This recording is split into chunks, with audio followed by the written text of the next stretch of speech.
Alhamdulillahi Rabbil Alamin.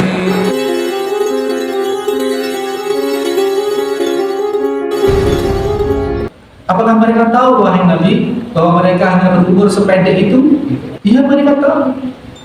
Berarti mereka menghabiskan waktunya untuk beribadah dari lahir sampai meninggal, ya Nabi Nuh. Kata siapa, Bu?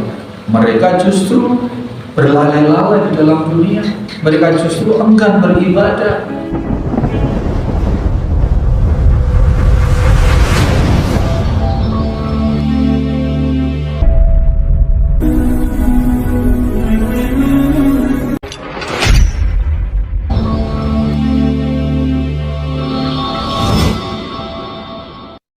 Bismillahirrahmanirrahim. Assalamualaikum warahmatullahi wabarakatuh. Innal hamdalillah nahmaduhu wa nasta'inuhu wa nastaghfiruh wa na'udzu billahi min shururi anfusina wa min sayyiati a'malina. May yahdihillahu fala mudhillalah wa may yudlil fala hadiyalah. Asyhadu an la ilaha illallah wahdahu la syarikalah. Asyhadu anna Muhammadan abduhu wa rasuluhu la nabiyya ba'dah. Allahumma salli wa sallim wa barik ala Muhammadin wa ala alihi wa sahbihi wa mawala. Ma'asyiral muslimin, jamaah Masjid Al-Muslimun Curah Jero Panji Situbondo rahimani wa rahimakumullah. Fawaid yang kedua, kesempurnaan iman itu sebanding dengan sikap seseorang di dalam menghadapi hidup. Mengukur keimanan seseorang atau mengukur keimanan diri sendiri ini cukup dari dua sisi tadi itu, Pak. Seberapa kita ketika memperoleh kebaikan itu kita betul, seberapa rasa syukur kita, dan apabila kita memperoleh ketidaknyamanan, seberapa sabar kita. Ini ukuran. Semakin kita mampu bersabar, maka disitulah tingkat keimanan kita. Semakin kita tidak mampu bersabar, semakin kita tidak bersyukur, maka itu ukuran keimanan seseorang. Ada cerita ini beredar begitu saja. Saya tidak mengatakan ini hadis atau cerita mungkin Israiliyah. Ini sumbernya juga tidak begitu jelas, tapi cukup kita ambil maknanya. Di zaman Nabi Nuh alaihissalam, ceritanya seperti itu. Ini konon ada seorang ibu yang menangis meratap-ratap, menangisi putranya yang barusan meninggal. Ya, Nabi Nuh itu ada sebagian riwayat yang menyatakan umurnya 1050 tahun, Pak. Ada yang menyatakan 950 tahun. Yang menyatakan 1050 tahun itu masa berdakwah Nabi Nuh itu 950 tahun. Yang menyatakan umur Nabi Nuh itu 950 tahun menyatakan masa dakwah Nabi Nuh itu 900 tahun. Nah, di zaman Nabi Nuh itu ada seorang ibu yang meratap, kemudian ditanyai, wahai ibu, kenapa menangis? Kenapa menangis sedemikian rupa? Wahai Nabi, sesungguhnya saya barusan ditinggal anak saya yang masih remaja dan masih berkembang, masih punya harapan banyak. Oh begitu. Anaknya ibu umur berapa? Anak saya umur 300 tahun. Pak, 300 tahun, Pak. 300 tahun dikatakan remaja. Ya memang benar kalau kita konversi dengan umur kita. Umur umat Nabi Muhammad misalkan rata-rata 60 tahun, itu berarti kalau sepertiga dari, kalau Nabi Nuh tadi 1000 tahun, kalau umur 300 tahun berarti sepertiga. Nah, itu masih remaja dikatakan. Kalau di kita, jangankan sampai 300 tahun, Pak. 100 tahun itu sudah gak karu-karuan, Pak. Gitu, Pak. Itu Allah yarham, ayah saya itu 87 tahun. Itu juga sudah komunikasinya itu juga sudah tidak utuh lagi, masa masih sehat dia itu 87 baru. Ini 300 tahun. Tetapi karena umur total umumnya umat Nabi Nuh itu 1000 tahun, maka ya kalau sekarang berarti sekitar ya 20 tahunan, ya masih remaja. ibu gitu. Dalam rangka untuk menghibur ibu-ibu ini, Nabi Nuh menyatakan, ibu bisa bayangkan nggak kelak ada suatu umat yang umurnya hanya 60 tahun. Jadi ibu harus bersyukur 300 tahun ini sudah sedemikian banyak. Ibu ini kaget, Pak. Iya kan Nabi, ada umat yang umurnya hanya 60 tahun? Iya, ada. Tadi tidak disebutkan itu umat akhir zaman, umat Rasulullah Muhammad SAW. Kita, ya, yang dimaksud kita ini. Apakah mereka tahu bahwa mereka hanya berumur 60 tahun? Wahai Nabi Nuh, Nabi Nuh mengatakan tahu. Mereka tahu bahwa rata-rata umur mereka yang 60 tahun. Seperti kita sekarang ini, Pak. Kita tahu, paham betul. Rasulullah sudah menyampaikan umur umatku kisaran antara 60-70 tahun saja. Kurang dari itu banyak, lebih sedikit, lebih dari itu juga tidak banyak. Jadi rata-rata 60-70 tahun. Kita tahu umur kita hanya segitu. Dan yang disampaikan Nabi Nuh tadi itu, yang ditanyakan Ibu tadi itu, betul. Apakah mereka tahu, wahai Nabi, bahwa mereka hanya berumur sependek itu? Iya, mereka tahu. Berarti mereka menghabiskan waktunya untuk beribadah dari lahir sampai meninggal, ya Nabi Nuh. Oh, kata siapa, Bu? Mereka justru berlalai-lalai di dalam dunia. Mereka justru enggan beribadah. Masa? Mereka pasti rajin sedekah, mereka pasti tidak meninggalkan, tidak putus mutu karena hanya hidup sekejap. Karena hanya hidup sekejap, mereka pasti mendedikasikan hidupnya khusus untuk beribadah kepada Allah. Wahai Nabi Nuh, pasti mereka tidak memikirkan dunia, tidak memikirkan jabatan, tidak berebut ini dan itu soal dunia. Nabi Nuh bilang, kata siapa? Justru mereka lebih gila dari umat kita sekarang ini, Bu. Ini kurang lebih dialognya seperti itu. Mereka siang malam yang dipikirkan dunia, wahai. Siang malam yang dipikirkan bagaimana mencari tambahan-tambahan dunia. Mereka, ibu ini berkomentar, kalau seandainya saya yang hidup 60 tahun, wahai Nabi, saya hanya akan menempati rumah di bawah pohon dan dekat di samping pekuburan yang akan menguburkan jasad saya, dan hanya akan saya habiskan waktunya untuk bersujud beribadah kepada Allah. Oh enggak, itu umat di akhir zaman, umat yang itu nanti dia bahkan tidak merasa akan segera mati. Dia kalau bikin rumah yang ketahanannya bisa ratusan tahun, padahal dia paham yang dia akan tempati, dia hanya akan menempati beberapa tahun saja. Ini pas dengan kondisi kita. Kayak saya lihat rumah saya di Al-Firas itu yang samping. Ini rumah ini kalau nggak ada gempa, nggak ada bencana alam, ya bisa ratusan tahun kayaknya ini. Besinya ada besinya seperti itu. Padahal saya tidak tahu berapa tahun lagi cuma. Rata-rata seperti itu. Kita seperti itu, membangun aset yang bisa dimakan sampai ratusan tahun anak cucu sudah dipikirkan, tanpa kita mewaspadai umur kita kapan berakhir, sehingga kita berlalai-lalai di dalam menyikapi hidup kita ini. Ibu tadi itu menyatakan, kalau saya yang berada dalam situasi itu, saya hanya akan membangun rumah di bawah teduhan pohon. Artinya tidak bangun rumah, dia hanya berteduh di bawah pohon yang mungkin tidak kepanasan, dan bertempat tinggal di samping kuburan karena sebentar lagi akan mati, dan hari-harinya dihabiskan untuk hanya beribadah kepada Allah Subhanahu wa Ta'ala. Seperti itu. Ini ironis bagi kita, dan ini mudah-mudahan jadi inspirasi bagi kita bahwa hidup kita yang singkat ini, ya, apalagi yang kita cari.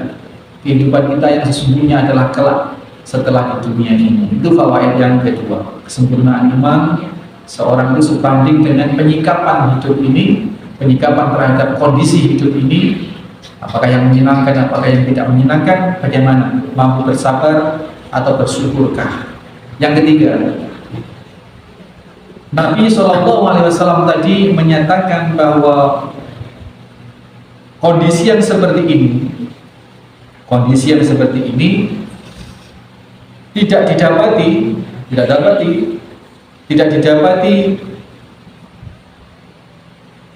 di keadaan orang-orang walaisa dzalika li ahadin illa lil mu'min. Tidak didapati kondisi itu selain terhadap atau selain kepada orang-orang yang beriman. Iman lawan katanya kafir. Yakin, percaya, lawan katanya ingkar. Berarti konteks pembicaraan Nabi Shallallahu Alaihi Wasallam ini adalah orang yang mukmin ini semua kehidupannya baik, dari bernafas sampai kelak meninggal itu semuanya jadi kebaikan. Kalau disikapi dengan bersyukur dan bersabar, nisfaini tadi itu, nisfun sabrun dan nisfun syukrun tadi itu. Nah sebaliknya, berarti sebaliknya, bagi orang-orang yang ingkar, bagi orang-orang kafir, itu setiap tarikan nafasnya itu dosa.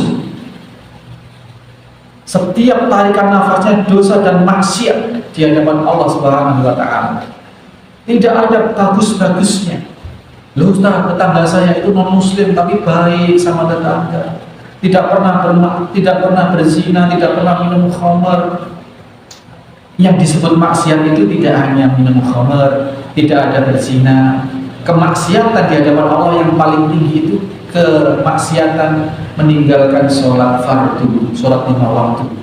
Bagi orang yang non-muslim pasti tidak sholat, dan itu kemaksiatan terbesar di hadapan Allah Subhanahu wa Ta'ala setelah syirik. Jadi jangan dianggap enteng Bapak Ibu sekalian kalau ada keluarga kita masih belum sholat fardu. Ya, itu kemaksiatan yang sangat besar di sisi Allah. Melebihi kemaksiatan, melebihi dosanya orang berzina, melebihi dosanya orang minuman khamar, melebihi dosanya orang membunuh orang. Kejahatannya itu di sisi Allah melebihi itu, tidak sholat fardu itu.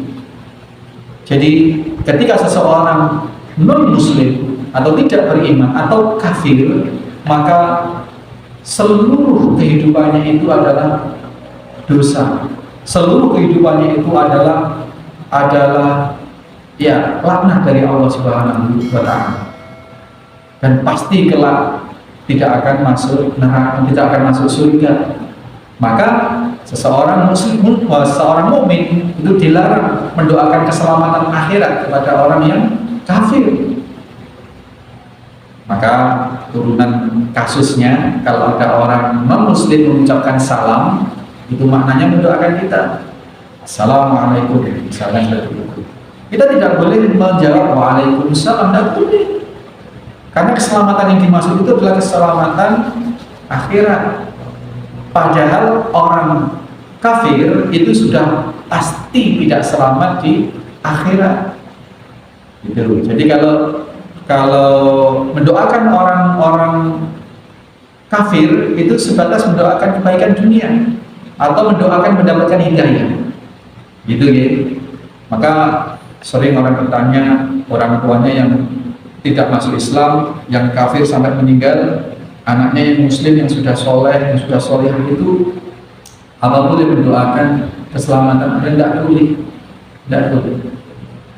Mendoakan keselamatan akhirat untuk orang yang non muslim berarti mengingkari ketentuan Allah bahwa mereka di neraka. Banyak sekali ayat-ayat yang menyatakan innal ladzina kafaru wa kadzdzabu bi ayatina ulaika hum, seperti itu.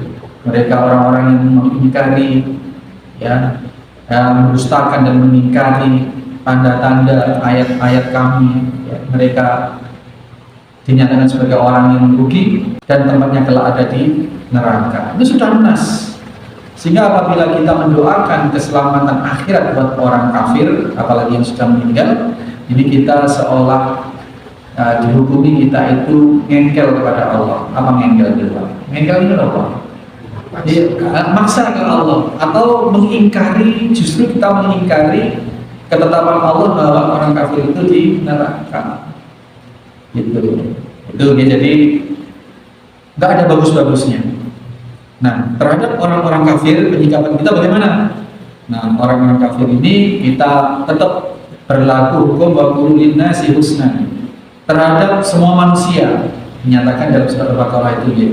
Jadi kita harus beribadah kepada Allah, terus berbuat baik kepada kedua orang tua, kepada sanak kerabat, kepada anak-anak yatim, kaum miskin, dan kepada sesama manusia. Manusia ini tidak dibatasi orang yang muslim atau mukmin siapapun. Wa qulu linnasi husna, bersikap baik. Ada pembatasan lagi dari baginda Nabi SAW terhadap orang kafir zimmi. Kafir zimmi itu orang tidak beriman tetapi sikapnya baik kepada kita, tidak menyalahi aturan-aturan, baik kepada kita, maka kita harus berbuat baik kepada orang yang kafir semacam ini. Bahkan menyakiti orang zimmi sama dengan menyakiti Rasulullah SAW.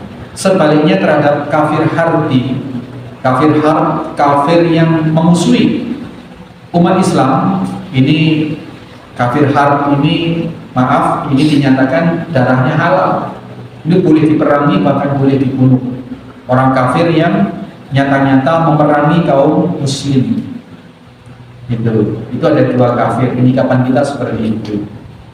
Nah, orang-orang kafir ini ada banyak sejak zaman Nabi awal-awal, sejak zaman nabi-nabi terdahulu, para rasul terdahulu, sampai nabi terakhir, sampai hari ini berada di sekitar umat Islam. Ini banyak, dan itu juga sebagai bentuk ujian penyikapan kita kepada keadaan. Nah, ini ya, jadi masuk ke fawaid yang keempat, bahwa orang-orang kafir itu sama sekali tidak akan mendapatkan pahala, kebaikan pahala, sama sekali. Maka kita terhadap saudara-saudara kerabat kita yang masih belum beriman, orang-orang yang masih kafir, itu boleh sebatas hanya mendoakan semoga mereka mendapatkan hidayah. Tidak boleh didoakan untuk kebaikan di akhirat kelak. Oke, jadi kita wajib bersyukur karena ketentuan Allah. Apabila kita bersyukur, maka nikmat Allah akan Allah tambah.